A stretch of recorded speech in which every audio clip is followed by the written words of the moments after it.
Hello दोस्तों, तो कैसे हैं आप लोग। एडीएस संगीत महाविद्यालय में आप सभी का स्वागत है। आज हम लोग सीखेंगे भारत खंडे जी द्वारा रची स्वरलिपि पद्धति। तो आइए स्टार्ट करते हैं। एक नोटबुक उठाइए और सब लिखते चलिए, हमारे साथ समझते चलिए। तो ये रहा हमारा भारत खंडे स्वरलिपि पद्धति, जिसमें हम लोग सबसे पहले स्वर पहचान करेंगे। स्वर को कैसे पहचाने कि वह कोमल स्वर लिखा है, कि तीव्र स्वर लिखा है, कि शुद्ध स्वर लिखा है। इसको पहचानने के लिए सबसे पहला नियम क्या है, शुद्ध स्वरों को पहचानिए। सबसे पहले शुद्ध स्वरों में किसी भी प्रकार का चिन्ह नहीं होता। शुद्ध स्वर चिन्ह रहित होते हैं, ठीक है। शुद्ध स्वर आपका समझ में आया। अब हम कोमल स्वर पे आता है। जो हमारा कोमल स्वर होता है उसके स्वरों के नीचे बड़ी लाइन होती है। इस तरीके से एक रेखा खींची जाती है, बड़ी लाइन। इस लाइन जिन स्वरों के नीचे यह लाइन खींची जाती है वह स्वर कोमल हो जाते हैं। जैसे कि हमारा रे और गा, धा, नी, यह चार स्वर कोमल होते हैं।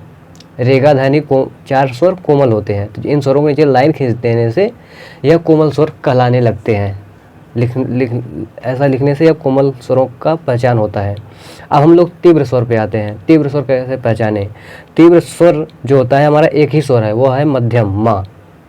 तो मध्यम के ऊपर खड़ी लाइन जब खींचते हैं तो हमारा तीव्र मा कहलाता है, तीव्र मध्यम, ठीक। तो शुद्ध स्वरों में कोई चिन्ह नहीं होता, चिन्ह रहित होता है। कोमल स्वरों में नीचे बड़ी लाइन होती है, तीव्र स्वरों में ऊपर खड़ी लाइन होती है। यह हुआ स्वर पहचान। अब हम लोग करते हैं सप्तक का पहचान। सप्तक चिन्ह।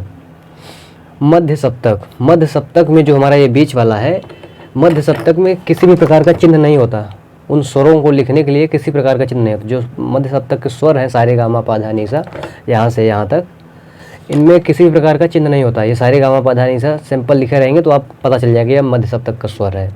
और मंद्र सप्तक जो होता है, सा जो हमारा है, इसके नीचे के नी, धा, पा जो स्वर है, नी, धा, पा, मा, गा, रे, सा जो नीचे के स्वर है, सा के बाद से यहाँ से जो सा है ये हमारा, इसके नीचे जो नी है, फिर इसके आगे जो भी स्वर है, सा, नी, धा, पा, इन स्वरों के नीचे बिंदी, जैसे इन स्वरों के नीचे बिंदी लगा देंगे, सा, नी, धा, पा, मा, गा, रे, सा, इन स्वरों के नीचे बिंदी लगाने से वह मंद्र सप्तक कहलाता है। जिन स्वरों के नीचे बिंदी नीचे लग गया स्वरों के, वह मंद्र सप्तक कहलाता है। यानी जो सा के नीचे वाला जो सप्तक है यह मंद्र सप्तक कहलाता है। इन स्वरों के नीचे बिंदी होती है जिसकी पहचान मंद्र सप्तक कहलाता है। और मध्य सप्तक में किसी प्रकार का बिंदी नहीं होता है। इसके बाद आता है हमारा तार सप्तक। यहाँ से सारे गामा पा धा नी सा, इस तरफ के जो स्वर होते हैं उन स्वरों के ऊपर बिंदी होती है। जिन स्वरों के ऊपर बिंदी होती है वह स्वर तार सप्तक कहलाते हैं। जैसे सारे गा मा, इन स्वरों के ऊपर बिंदी है, यह तार सप्तक कहलाएंगे, ठीक है। यह सप्तक हो गया हमारा। अब हम लोग पहचानते हैं स्वर मान, मतलब कि स्वर में मात्रा कितनी है। एक मात्रा किसे कहते हैं। एक मात्रा उसे कहते हैं जो एक बीट में एक स्वर का उच्चारण हो। एक बीट में एक स्वर का उच्चारण, जैसे सा, रे, गा, मा और पा। तो सा, रे, गा, मा, पा, सा, रे, गा, मा, पा। तो एक बीट में एक स्वर, पहली बीट सा, रे, दूसरी बीट। तो एक बीट में एक स्वर को उच्चारण करने को एक मात्रा कहते हैं। एक मात्रा आपको समझ में आया, सिंपल लिखा रहेगा सारे गामा। अब अर्ध विराम क्या होता है, 1/2 मात्रा, माने सा कामा रेगा, सा कामा रेगा। इसको गाने में कैसे यूज करेंगे, गाते समय, इसको गाते समय अभी हमने एक बीट पे एक स्वर देखा, सा, रे, गा।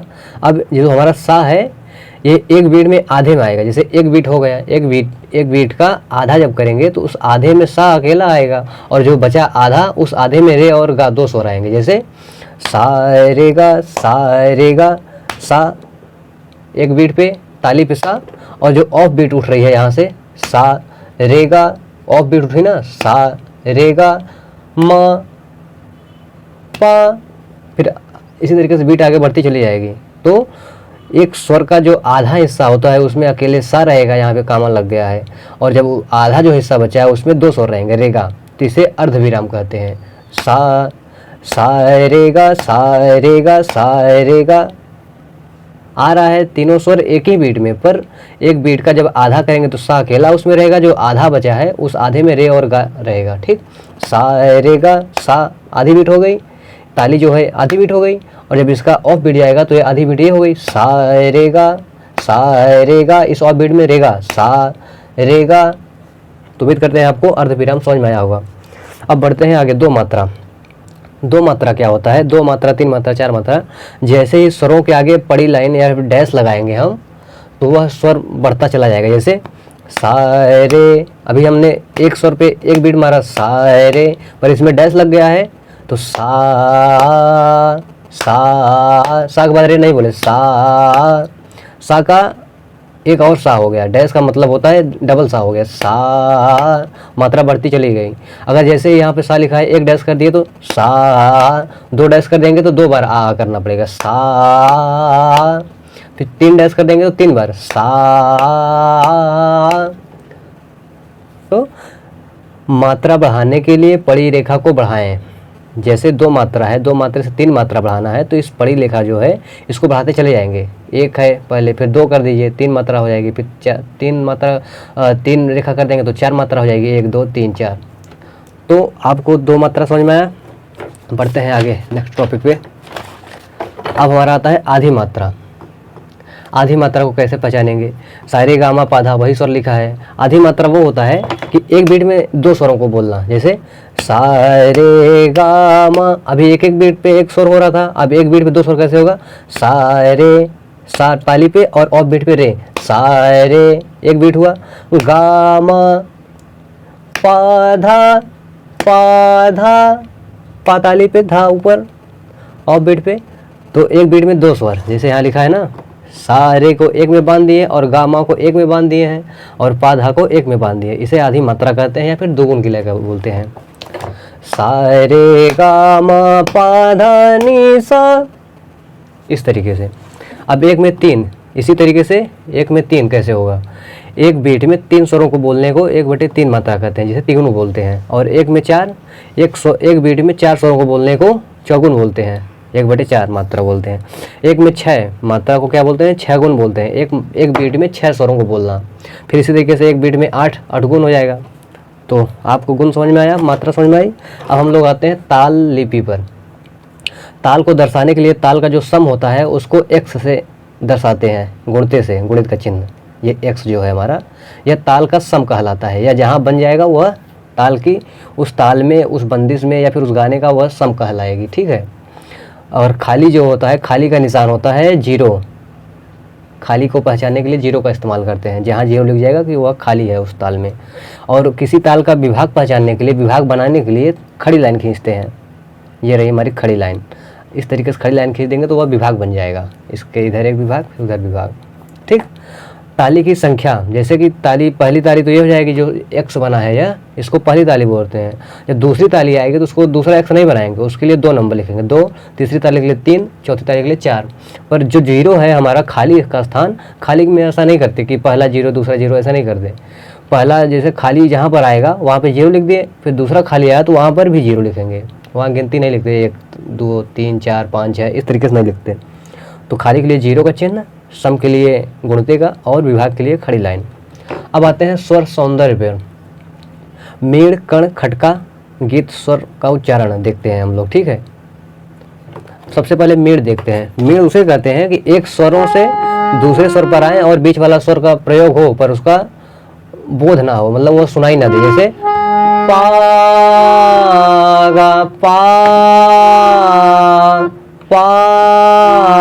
गा पे आ गए पर गा बोल नहीं रहे, पा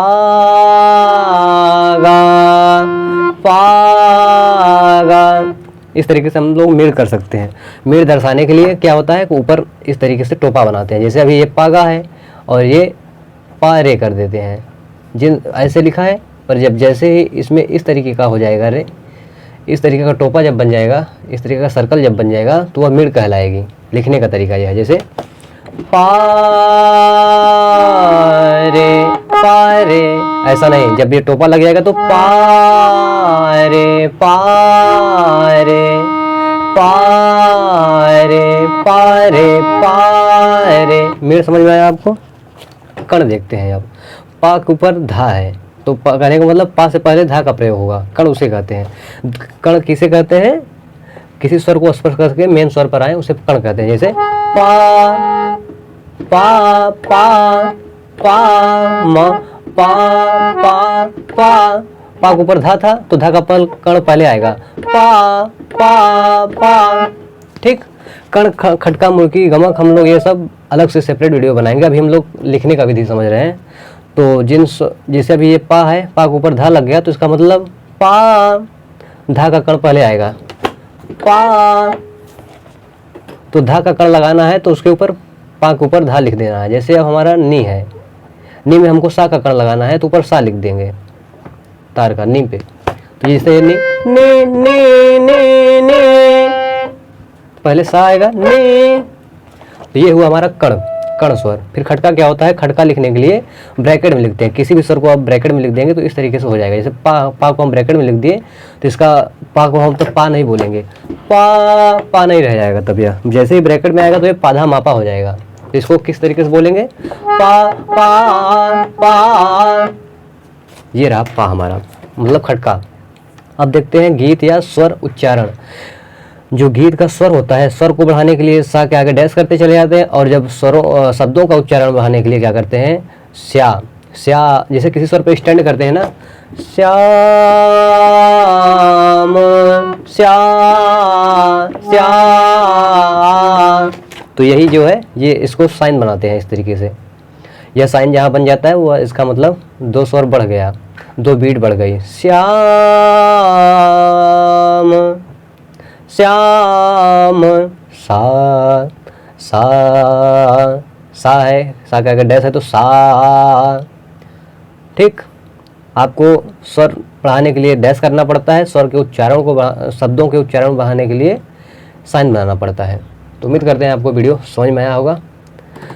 भारत खंडे स्वरलिपि पद्धति, उन्होंने यही पद्धति का प्रयोग किया है, जिससे हमारे उत्तर भारतीय संगीत में इसी पद्धति का प्रयोग होता है, जिससे हम किसी गाने का बंदिश को लिख सकते हैं और उसको देखकर गा बजा सकते हैं। जैसे यह नोटेशन लिखा है, यह नोटेशन जो लिखा है हमारे पास, इसको देखकर कैसे गाएंगे, पा गा मा पा नी सा नी धा पा, कहन लागे माँ तुहरी तेरी। ठीक। कहन लागे माँ तुहरी तेरी, तेरी यशोदा बेरी बेरी बेरी बेरी। तो इसको देखकर आप गा सकते हैं। अभी हम पूरा बताएंगे तो वीडियो लंबा हो जाएगा। मिलते हैं नेक्स्ट वीडियो में, अभी के लिए इतना ही, धन्यवाद।